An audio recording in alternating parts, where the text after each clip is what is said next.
After you graduated high school, was there any thoughts on furthering your education? Yes, actually. I was enrolled into SCAD, Savannah College of Art Design, for a good little minute. Then ran into a bump in the road with the law, so I couldn't continue to do that. Care to explain? So I moved to Palmetto, Georgia for a while with my mom, and this is right after high school. Matter of fact, we moved before I graduated, but I got into it with like a what would Jesus do situation, you know? There was this girl, she like ran away from her foster home or something like that, and she was pretty beat up by the time I got to her or whatever, you know? And I'm just like, I don't know what to do in this situation, because I mean, I'm 19, 18, 19, like I ain't never had no situation like this happen to a complete stranger at that. So I ended up like inviting her in and, you know, feeding her, giving my phone, let her call whoever she needed to call or whatever, because she was pretty beat up. She was pretty scratched up or whatever. Probably like an hour later, she was gone, right? And let's fast forward, I graduate. She's at my graduation somehow. Like I was bewildered. I was just like, what? So checked up on her, see how she was doing. Apparently she moved in with one of my friends. Like I ain't never seen this woman there before in my life before I actually met her. And somehow like she's in my little circle all of a sudden. So I'm like, great, you know, things worked out. But fast forward after the graduation, probably like I'm Saturday morning maybe in my boxers eating cereal, get banging on my door. And I'm just like my mom, my sisters left, you know, I'm just waking up. I'm home alone basically. And I go to the door and like a police officer's at the door. I see helicopters and police cars outside and shit. And I'm just like, yo, can I help you? Like, what's good? Like, he's like, are you such and such? And I'm like, yeah. He's like, well, we have a warrant for your arrest. I was just like, what the fuck? You know, he put me in handcuffs, take me down to the precinct or whatever. And he's like, we have you on this account, this account, this account. And I'm just like, what the fuck going on? Like, like I don't know what you talking about or none of this shit. And he's like, do you know this girl? And I'm like, I know of her. Like, I literally was probably in her presence no more than 15 times. Like, maybe less than that. And that's only because she hang with people that I know. You know, he's like, well, apparently this girl was like kidnapped from Roswell, Georgia or something like that, and was used for like sex trafficking and shit. And put into this foster home until they could locate her mother or something like that.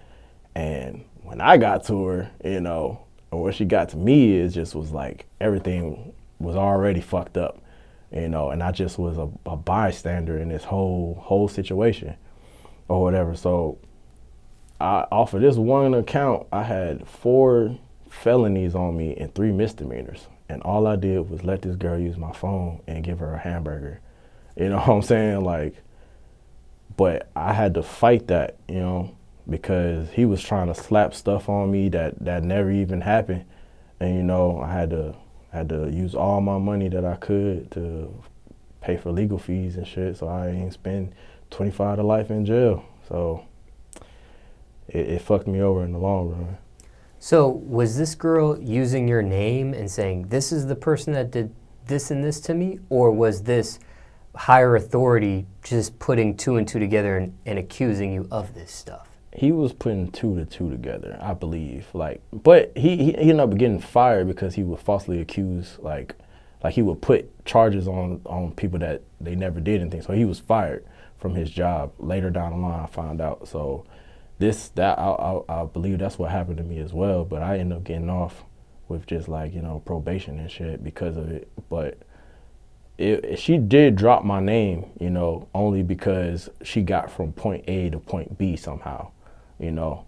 So I ended up seeing her again later on in life, and I was like, damn, what the fuck happened? Like, that's how you do people who help you out. And she was like, what are you talking about?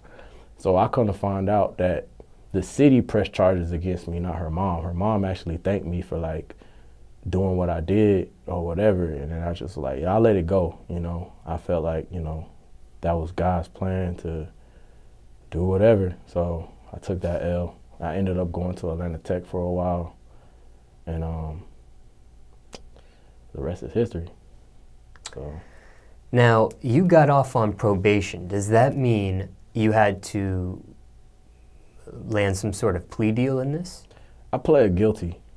Yeah, I had to plead guilty. Like, it was bullshit, but like my lawyer was telling me like, this is the best chance that you got, you know? And I was like, I don't see how the fuck I'm gonna plead guilty to some shit I didn't do, and that's the best chance I got. And granted, I don't want to throw race in there, but that's just how I felt at the time. I was in a dark space. I just was like, fuck this. Like, never again will I help anybody ever again for any reason. But I ended up having a conversation that put a lot of things into perspective that helped me with the plea. So I don't want to talk anymore about that because it might be like, you know, some shit to come back later on down the line. I don't know, but that's what happened.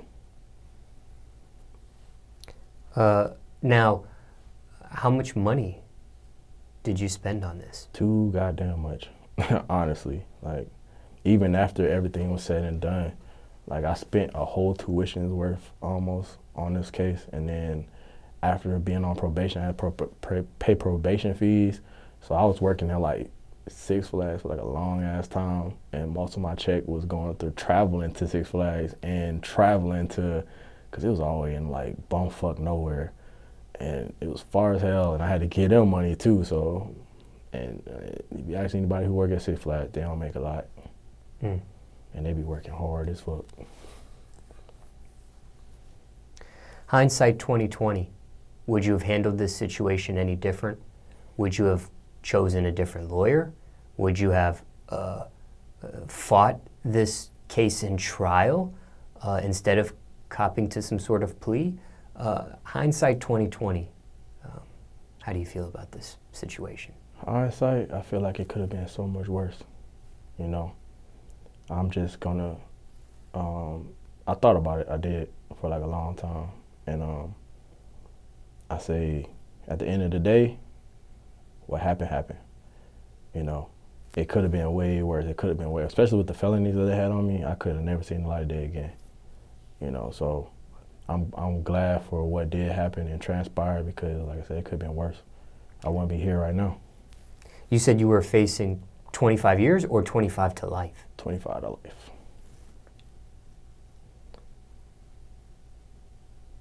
You did do some jail time over this? I mean, I was in a holding cell for a while, but nah, no real, like, I ain't go to prison or nothing like that. No, but, you know, when somebody first gets arrested, they put them in county jail. Yeah, I was in there for like 16 hours like everybody else. Okay, so they gave you a bond? Yeah, when my mom found out that I was missing, that was like the first thing. She just, I guess, I don't know what she did to find out that that's where I was. No, I called her, that's right. Because she came home and she just realized I wasn't there. And then, you know how they give you that one phone call or whatever. So around that time, I had finally got there. I called her and told her what happened, and she bailed me out.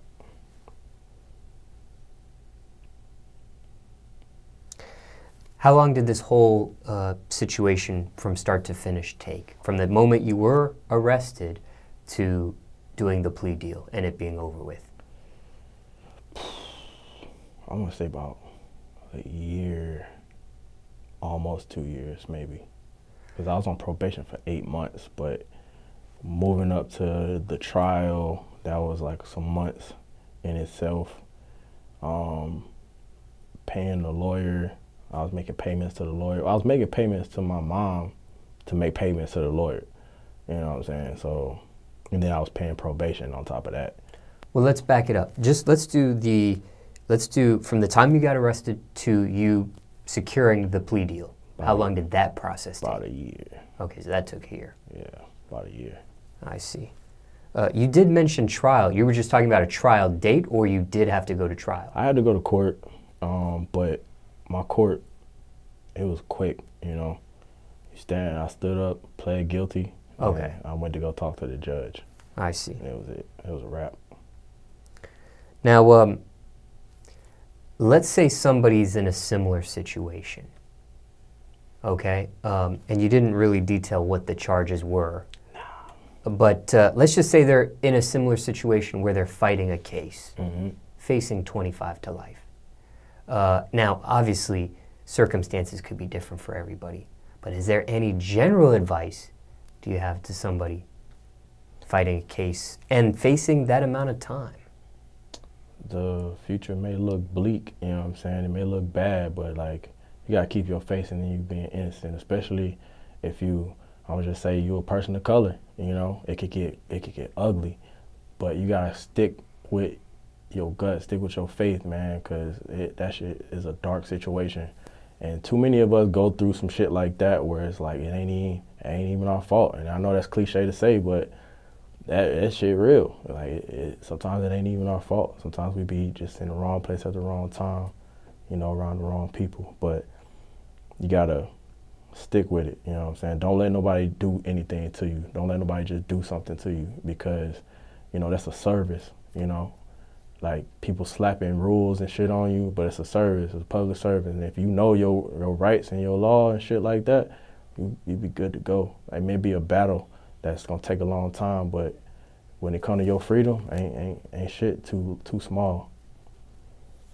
Now, you did mention you stopped going to SCAD because of this. Yeah. Was it something where they kicked you out or dropped you because of this, or? Nah, I just didn't have the money to start. Oh, okay. So, and then even on top of that, like, if everything went down, you can't go to college with felonies on you anyway. So, it just, at that point, I didn't have the money, and then like I had something on my record, so it just was hard that way. So I ended up going to a technical school after that. So. You went to the technical school after the probation and everything was over? Yeah. Okay. So that, like, all right, I was like, okay, you know, stop feeling sorry for myself. Gotta keep moving. Gotta get my feet back on, and, you know, hit the ground running. So my mom, she really encouraged me to do that though, because I was like, fuck it, I'm gonna just be working. Fuck school. But education is important, and I'm a strong advocate for education, even though the education system is a scam. Like, fuck. Like, I mean, nobody can take your education away from you. Once you earn that, you earn that. But I feel like them slapping them fees on you, that's dead. Now, were you able to finish that technical school? I ended up stopped going. I ended up stopped going because, like, they weren't teaching me what I needed to learn. Like, I had learned, what I was going to school for was graphic design. My teacher never even showed up to class, you know what I mean? Like, a lot of the stuff was online, but at this point, like, I would get to class and he would not be there, you know? And it came to a point where I was like, I had already learned most of the shit that he was trying to teach me anyway in high school. You know, I had a dope ass graphic design teacher, and he taught me basically everything that he knew. So I just ran with what I knew and just decided this is one for me. I need to go on, get something done. And then at the same time, I didn't feel like the aspect of you paying that much for education, so I took a different route. How much of the technical school did you get under your belt before you quit? I had the first 2 semesters. Out of how many would have needed to be completed? I think 4 semesters. So halfway in. No, I needed 3 because I picked up something else. I picked up Firefighter 1 after that because I was like, yeah, might as well learn a trade or some shit like that. Like, because graphic design is like a hit and a miss, you know. You could get on with somebody like really good and you be living the dream career that you want, or you just be a graphic designer in Atlanta that's like, I do logos, bro. Like, hit me up, like shit like that. So, not to downplay graphic design because that's just some hard work, but I picked up something else and that's what I needed to complete, but I never finished. After you completed the probation, before you started the technical school, is that a charge that can be expunged? Yeah. On your record? So everything trickled down to just a misdemeanor, you know, and then that misdemeanor was expunged from my record, like after a certain period of time. I don't remember how long, but it was after a certain period of time, it was expunged from my record. So your record at this point is clear? I hope so. Prior to that, did you have much of a criminal history? I'm gonna say no. I would just say no. I got into my fair share of shit, but like I ain't never get caught like that. So. I see. But on record, you didn't have a criminal history. I'm clean, I hope. Now, had this not happened to you, this whole law situation, you think you would have finished SCAD and completed it? Yeah, that was my dream school that I wanted to go to. That was something I really was passionate about because, like I said, I'm an artist through and through. Like I paint, you know, I sketch, I do whatever. I took up sculpting for a little while, but that shit is harder than it looked. But that was like my go-to. Like if I didn't know how to do anything else in this world, I knew how to paint. I knew how to do anything artistic. I knew how to do music, like my passions. So I would have went like teeth and nail for that if I could just, you know, if that didn't happen and it broke my spirit a little bit and then it broke my motivation. So I would definitely have continued. How much of SCAD did you get under your belt before you stopped? None. I didn't get to start at all. Oh. I didn't get to start at all because I ain't had to like, I got accepted into that school, but I couldn't start because of this legal shit. Oh, I see. So. Now,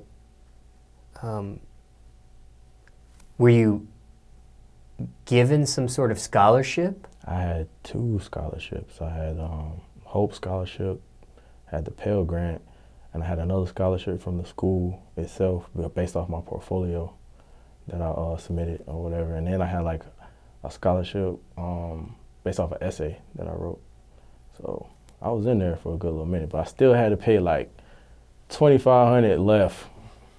And I was like, cool, I could do that, but I never got that. I never got that situation to kickstart. Do you lose those scholarships and those grants? I never even looked into it, actually. Like, I just, after everything happened, I was just like, fuck it. Like, I'm done. Like I was in a hole. I was in a dark, dark ass place for a while. So I don't even know. I might look into it. I wondered if any of those could have transferred to the technical school at all. I think I did look into that at one point. No. I looked into the other way around, like the technical school transferring over to SCAD, and I think it wasn't possible at the time. But I think they became like a, I don't know, I don't remember. I think they became like a bigger situation later down in the years or something like that. But I don't at that time, like it wasn't possible for me. I don't think so. 'Cause I think I did look into that, and I asked somebody, and she was like, "Oh, well, no." I was like, "All right, then, you know, I just do what I can for now, and then see what happened later." But nah. You mentioned this dark place. How'd you get out of it? I got out of it through music, you know. I met an engineer, Chad Neo, with Trunk ENT, and he's a light, you know what I'm saying? He's real inspirational. Like, he ain't just an engineer. I don't know like how other people engineers are, but he ain't really just an engineer. He like the homie, you know what I'm saying? Like, fucks with him heavy, and he like real knowledgeable and shit. But tell me, you gotta keep going. My mom too. My mom, she just was like, you can't give up. She ain't raised me that way, you know. My father as well. He's like, what you gonna do? You know, I'm getting all these questions from family members and friends like, is that just it? You just gonna become another statistic? You gonna become another nigga on the street? Like, what you gonna do? And that came to a point because I'm real rebellious. Like, I don't like people telling me that I can't do something or like this is just the way things are gonna be. So my mom basically made me realize who the fuck I was. You know what I'm saying? Like, this ain't you. You need to stop feeling sorry for yourself and get the fuck to work. My dad definitely was like, you need to get the fuck to work. Like, you need to get your ass up. So that motivated me. And my friends always been there for me. So, you know, even through that whole situation, like driving me to my probation officer and shit, like conversation, it was a long ass drive, by the way. It was like an hour or some shit to my probation officer. So them damn conversations was like, what you gonna do now? So it really helped me out that hole, because I would have been fucked without the people, without my village. You know what I'm saying? That's why I call, like, all my family and friends, this is my village, because, you know, it takes a village to raise a child. And I believe in that. So without them, I'd be shit. I'd be done for. So you had a support system. Heavy support system. They were like aggressively supportive, like, nah, bruh, we ain't gonna let you be low like this, not for long. Nah, so